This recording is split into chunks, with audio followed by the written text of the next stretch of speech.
Hello, everybody. So,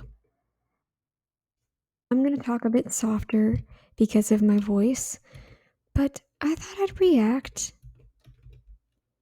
to some Frank Tufano videos, some shorts this time.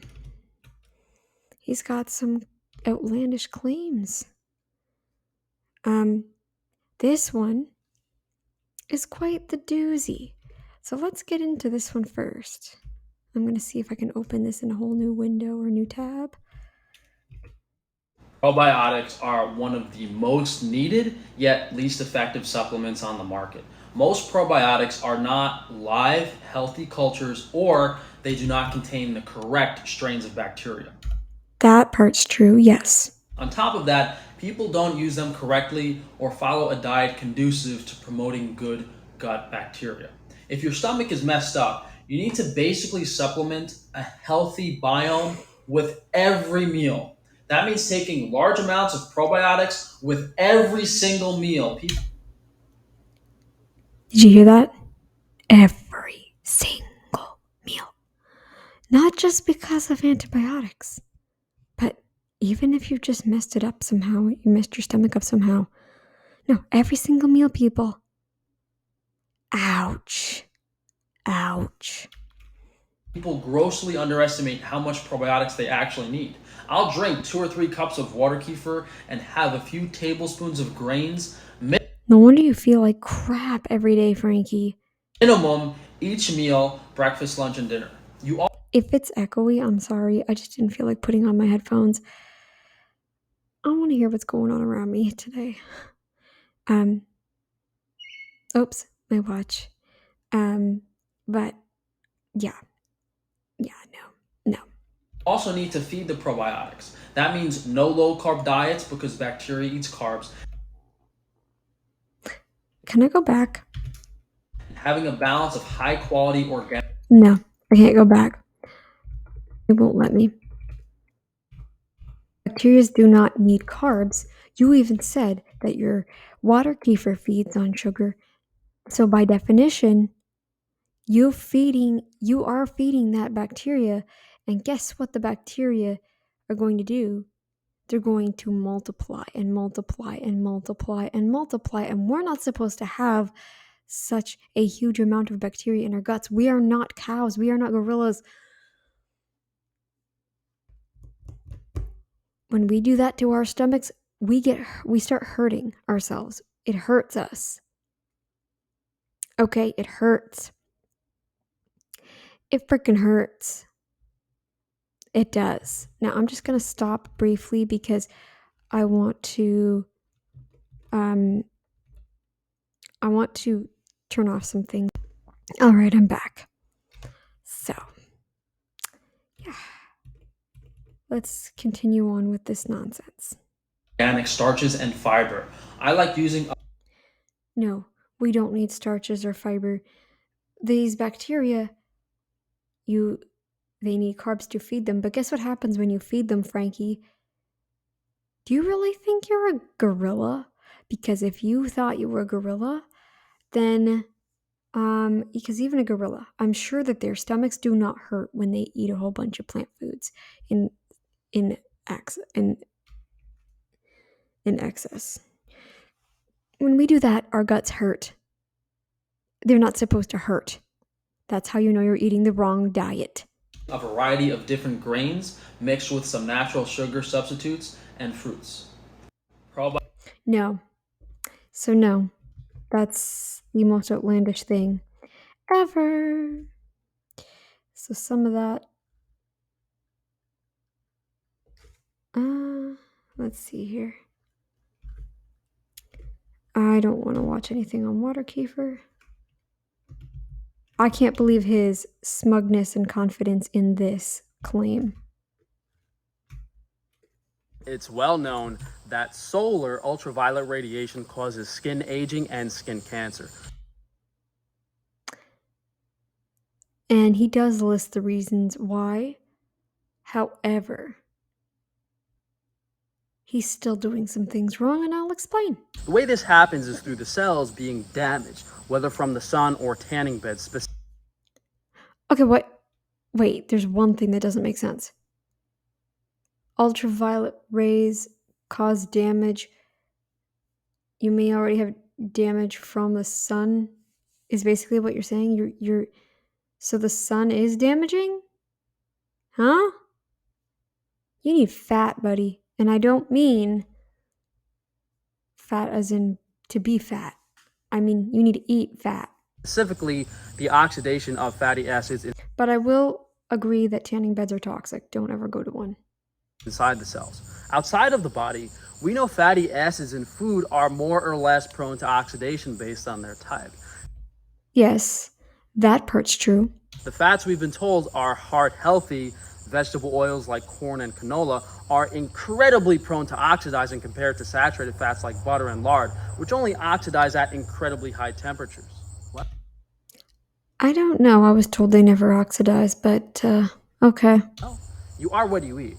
And what do you think happens when the fatty acid profile of your cells turns into vegetable oil essentially after following a standard American diet for years?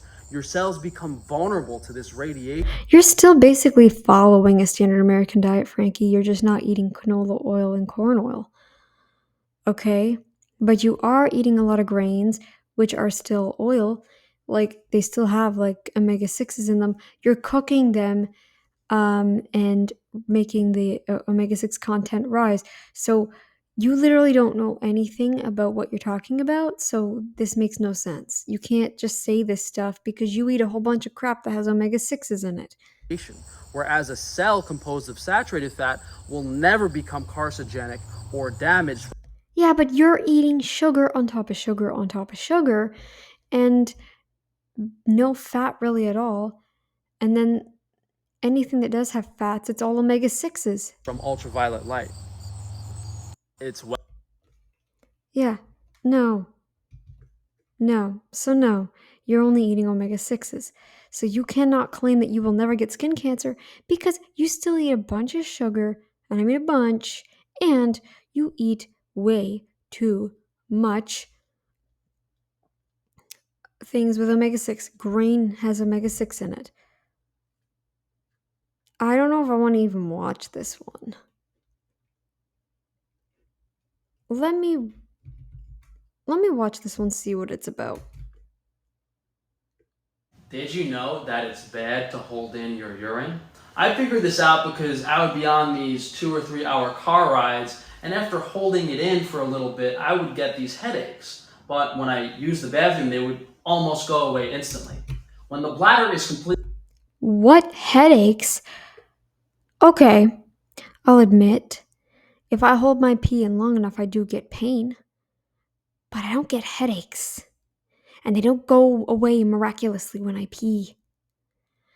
I get headaches from coming off of like caffeine or something, or coming down off a sugar high.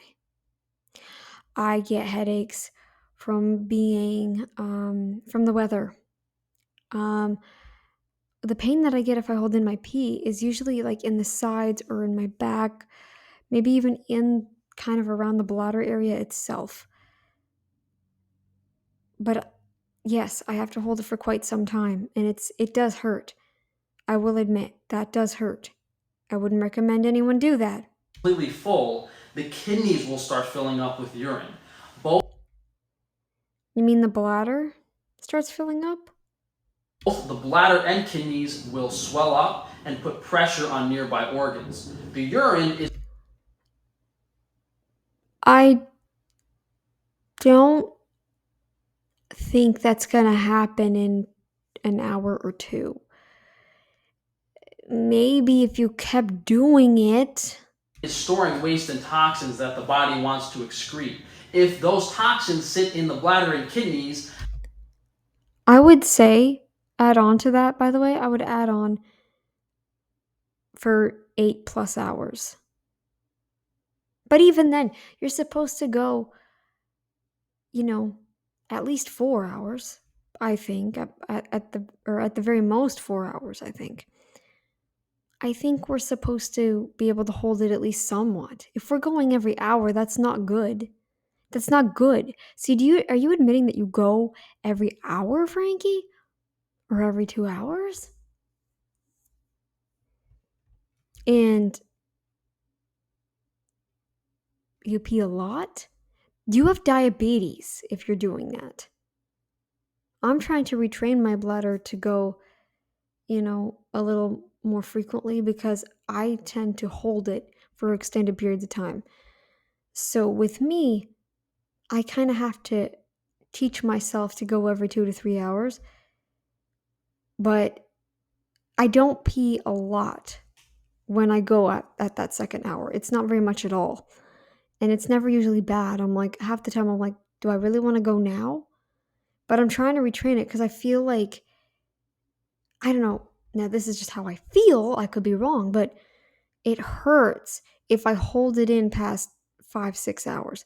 So I think I need to retrain myself because my bladder has become like bigger from holding it in for so long that I need to like over time I need to help it either shrink down or relearn how to pee after 2 to 3 hours, maybe four at the most. But this, Frankie, if you're peeing a lot, really, really bad, if you really need to pee badly after only 2 hours, you have diabetes, especially if it's really, really bad. They'll start entering the bloodstream and other organ systems, causing all sorts of side effects. So if you drink a decent amount of liquid or have a large meal, you want to make sure to go to the bathroom within half an hour of having the urge. This is also very dependent on overall health and organ function. Some people are sensitive and have health issues. But you said when you're on a 2 hour car ride and you suddenly can't hold it back anymore. So we should be able to at least hold it for four. I would think. I don't get this. Immediately, other people can go all day and be perfectly fine. So it's kind of subjective. Did you know that it's bad? All right, so there was that one. Okay. There was that one. There was that one. Why do you have gut issues? Why do you have gut issues, Frankie? Why do you have gut issues? Hey, who knows? What? Just joking. If you have gut issues, there are several things probably going on. One is that you have liver and pancreatic damage from past diet and lifestyle. Two is that you have an overgrowth of bad bacteria and yeast. Frankie, what feeds bad bacteria and yeast? It starts with an S, ends in an R. Makes an SH sound at the beginning. Sugar. Sugar! Yay! Little 5-year-old Frankie got it! Here's a sticker! Yes, sugar. So, you're eating a bunch of sugar because you eat a bunch of grains and beans and things like that. You are eating a bunch of sugar. You are feeding bad bacteria and yeast. Okay? And you drink tons of water kefir. I don't even drink that much kombucha. On the rare occasion, I'll have probably 2 cups. Holy crap, Frankie. You drink 2 to 3 cups on the regular anytime your stomach is messed up? Holy, like, no. There's sugar in that. There is sugar in that. Frankie, how do you not get this? Past diet and lifestyle, you're not eating an unorthodox diet anymore. You're eating the exact same diet most people are eating now. All you're doing is cutting out the canola and corn oil, which I applaud you for, but everything else is awful. You don't eat veggies either. You only eat starches and meat. Like,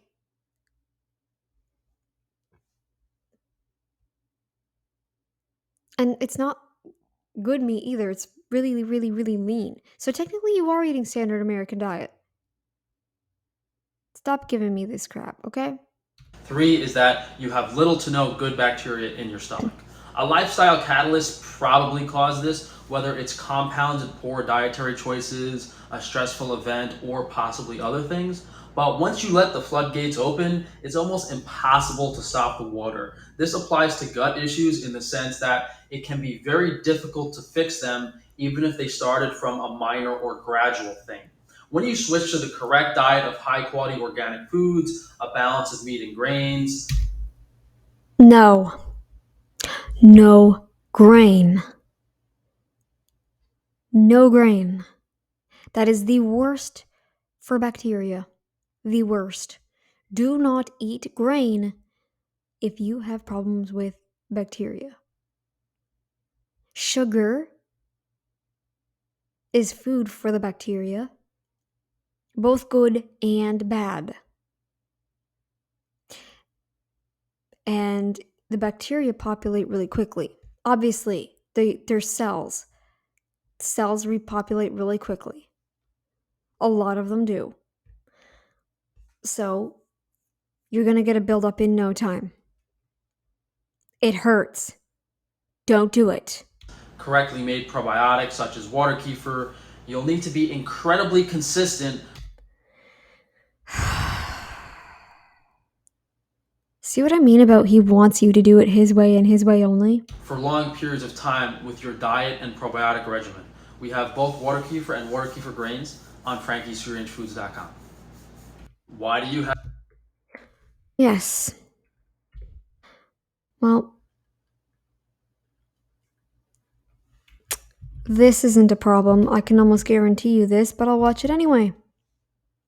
hypercalcemia is when you have high blood calcium levels, normally pretty rare occurrence, although still affecting thousands of people per year. It happens very easily on carnivore and ketogenic diets where vitamin and dairy consumption is high. Not necessarily dairy. Do you forget that some people choose not to eat dairy? Do you forget that? Usually people are okay until they start supplementing vitamin D, which increases calcium absorption. Did you forget about vitamin K2? Vitamin K2, K2, there's a lot of fat, and fat has K2. K2 tells the body where to store the calcium. Oh, right. I forgot. You're only saying this so that people will only follow you because apparently you know what's right for everybody. Cool. And reduces excretion. So imagine you have all of these built up inactive calcium stores from everything you've eaten your whole life. You take vitamin D, that goes in the bloodstream. You might have constipation, increased thirst, frequent urination, and I actually don't have that if I eat 100% pure, rather, carnivore friendly. Like, no, not even the slightest amount of plants. I don't have that issue at all. Except for my, like, if I could even have the plants that I said that I consume, like, that are drinks. I can have those and not have that problem. But if I was to eat a processed meat, I would struggle big time. A big time. Yep. on the more extreme end, nausea, confusion, and insomnia.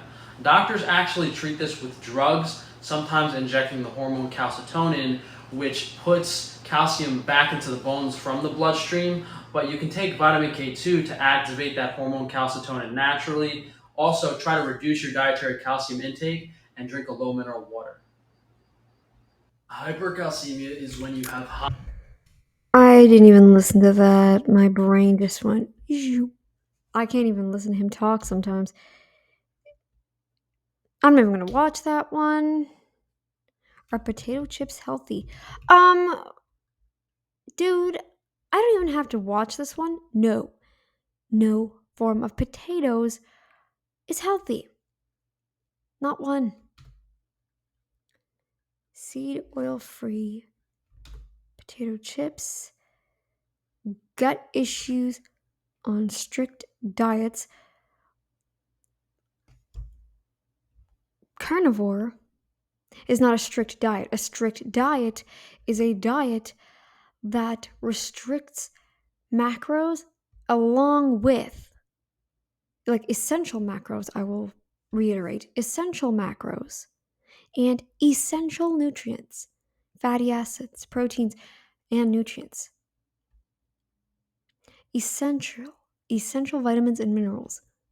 Carnivore does not deprive you of that. It does not.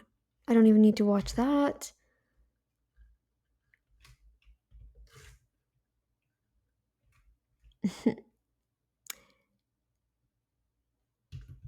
Let's see if what he says. So this girl vibing granola mom makes a TikTok saying, "Hey, eat these beans and lentils to raise your iron." Unfortunately, the type of iron in plant foods is non-heme iron, has an incredibly low bioavailability, Yet you eat tons of it all the time. and most anemic people, especially women, actually have too much iron stored in their bodies. It's No. No. Take me, for example. I had low ferritin. I did not have too much iron stored in the body. My iron was really low too. just not active. Anything made with flour or grains, for the most part, has been heavily fortified with iron filings by our corrupt food system. If Well, yeah, don't get your iron from any plant sources. Just stop eating grains and beans in general. I think you'd be better off too, Frankie, if you just stop eating grains and beans. you eat cereal, pastries, certain junk foods, bread, you're eating fortified grains and flours that have literal chunks of iron metal in them. The reason you're anemic is because you don't have enough B vitamins, animal protein, and certain minerals to activate the iron. Women need liver. I'm gonna say it, and I'm gonna say it till the day I die. Women need liver. So stop farting your brains out on the toilet with the vegan soup bull crap and go get yourself a nice juicy steak. Grass-fed whey protein is also an excellent source of B vitamins to do this. Check out frank-stefano.com. Grass fed whey protein? There's no iron in that. There's no ferritin either. The heck? No, I'm not doing that. Working out can heal the liver? How? How does working out heal the liver? I'm not even gonna watch that. Fat soluble vitamins A, D, and K. I already know where you get those. Not watching that one. Stop adding.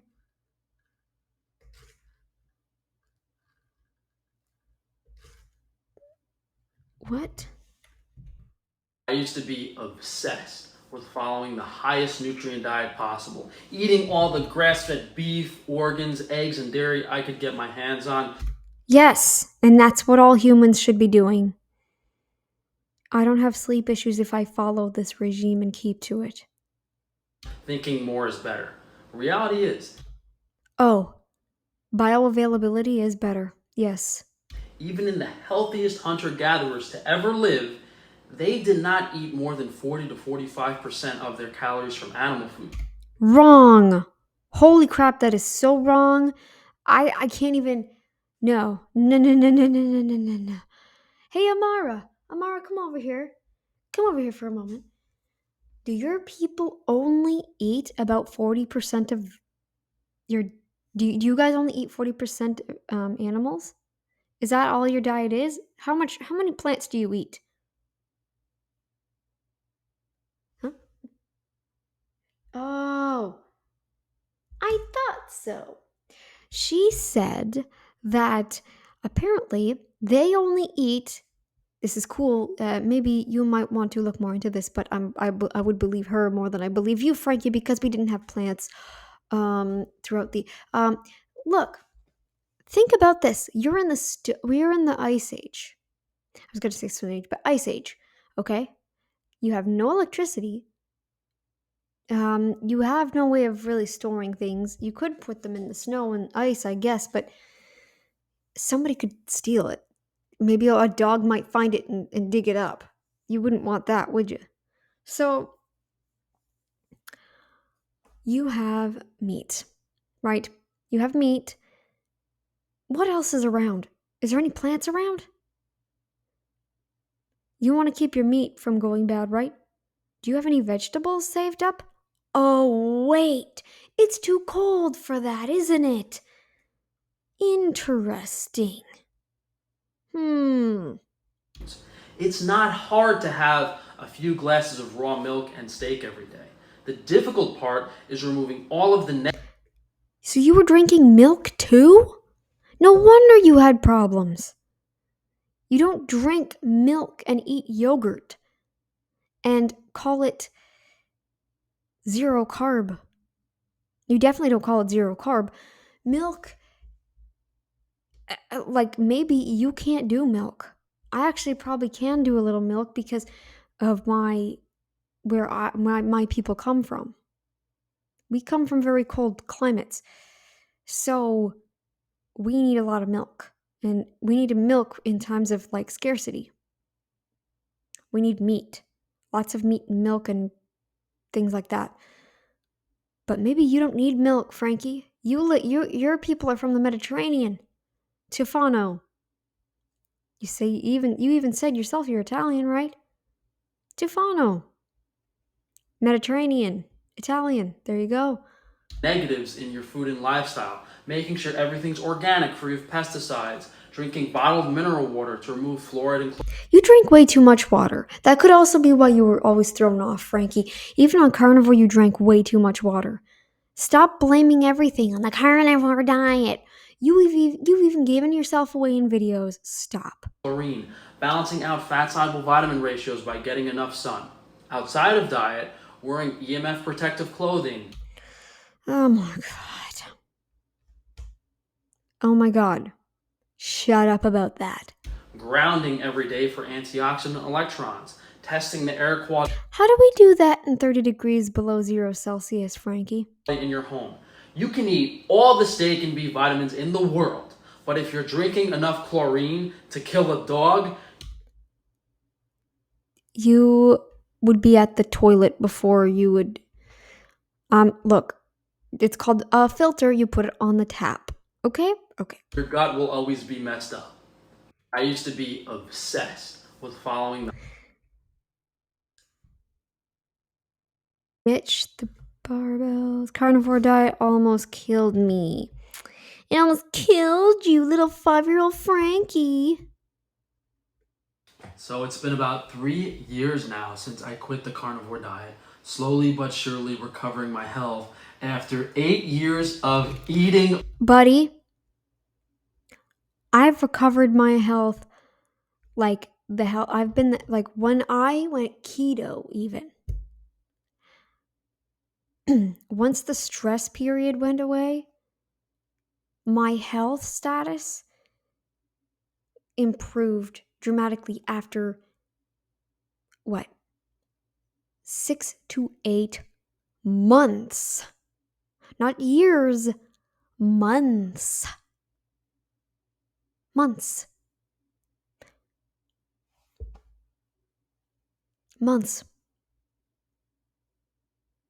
Mm-hmm. And it's only getting better and better and better and better and better every year that goes by. I have been at this for 4 years.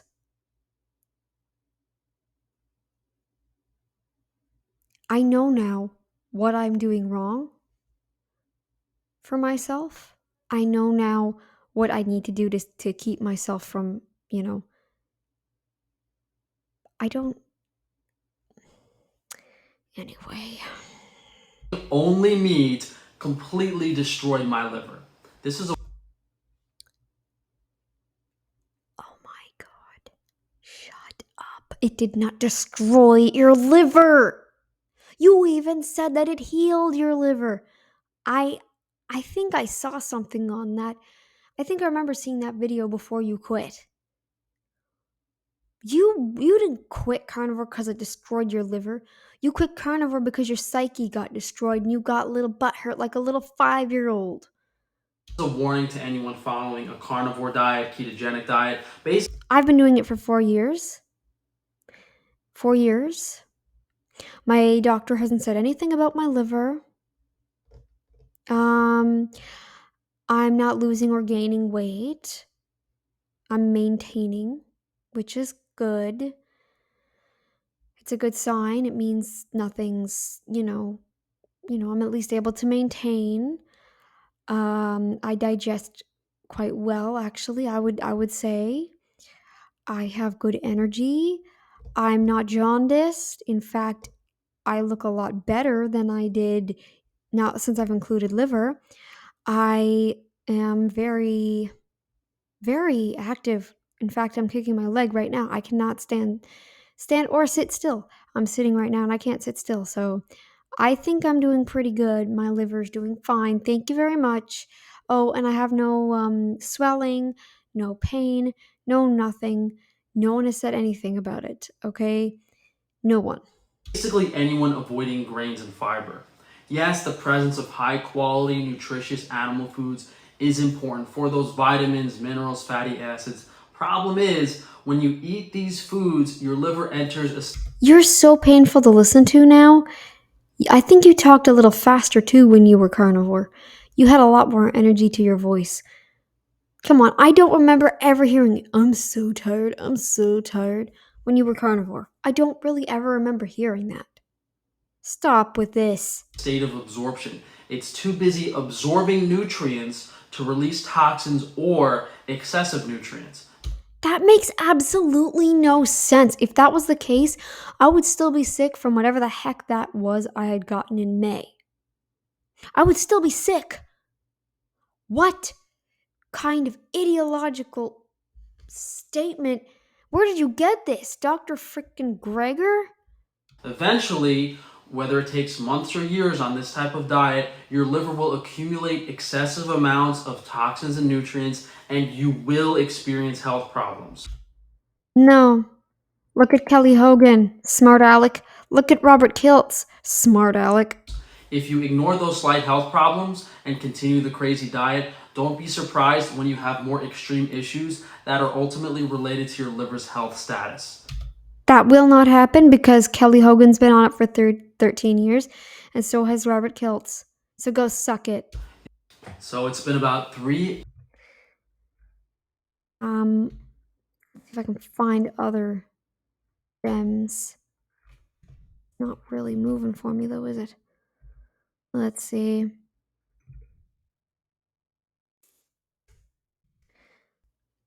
Sun heals skin, not if you're eating the wrong things. Oh, shut up about attractiveness. E. coli. Alrighty, I'm gonna watch a couple more and then that'll be it. E. coli, what has he got to say about E. coli? Let's hear. E. coli bacteria is definitely a chief concern in food safety, but not necessarily with beef. Most food recalls related to E. coli are actually vegetables, especially lettuces, that were grown using manure that had unacceptably high levels of the bacteria. Just like salmonella is natural to chicken, E. coli is a natural microbe in the cow's digestive system. But when you start factory farming and feedlots, giving animals lots of antibiotics, injections, poor quality feed, the bacteria becomes unnatural, strong, antibiotic resistant. The E. coli in a healthy grass-fed cow's stomach is usually okay to put in your own stomach, whereas the feedlot E. coli can make you very sick. And the reason it's not much of a concern when eating raw beef, except with the occasional ground beef recalls, is that the beef slaughtering process is more difficult to mess up. Usually there's no cross contamination between the digestive organs of the cattle with the meat. You can get high quality, naturally raised beef on frankiesfreerangemeat.com. E. coli. He cut it off. It cut off on him.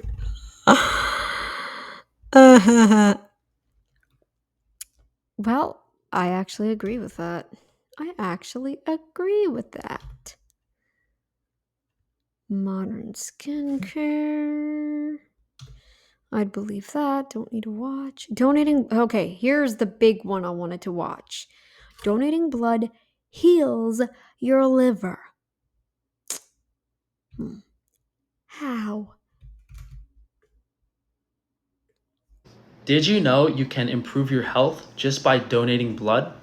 Blood is primarily composed of iron, copper, and other vitamins, which most people have excessive amounts of in their liver, especially iron and copper. So, by donating blood and removing it from your body, you then have to use up those stores of nutrients in your liver to create new and fresh blood. So, if you're of the majority of people who have too much metals and toxins and stuff stored in their liver, donating blood can really relieve your body and your metabolism.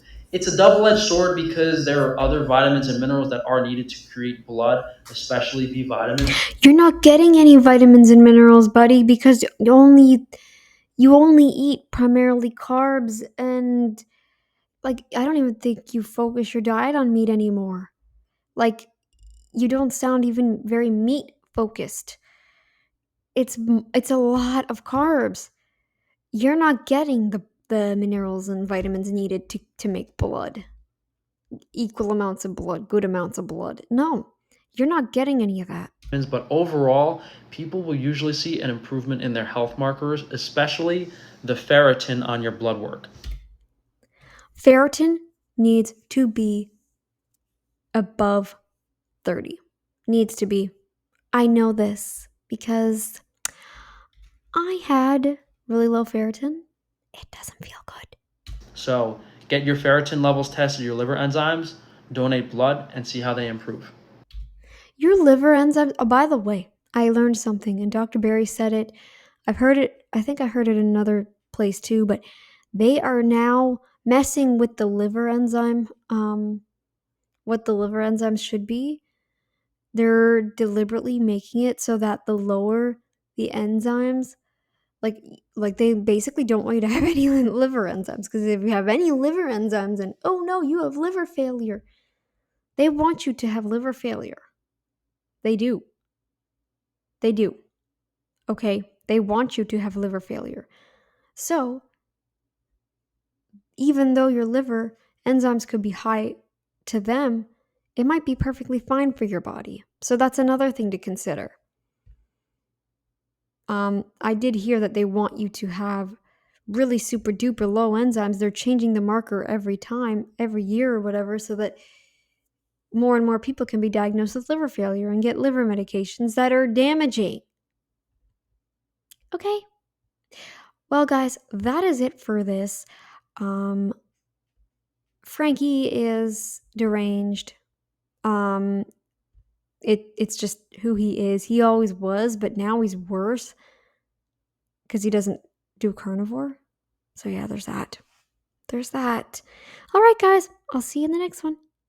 Bye.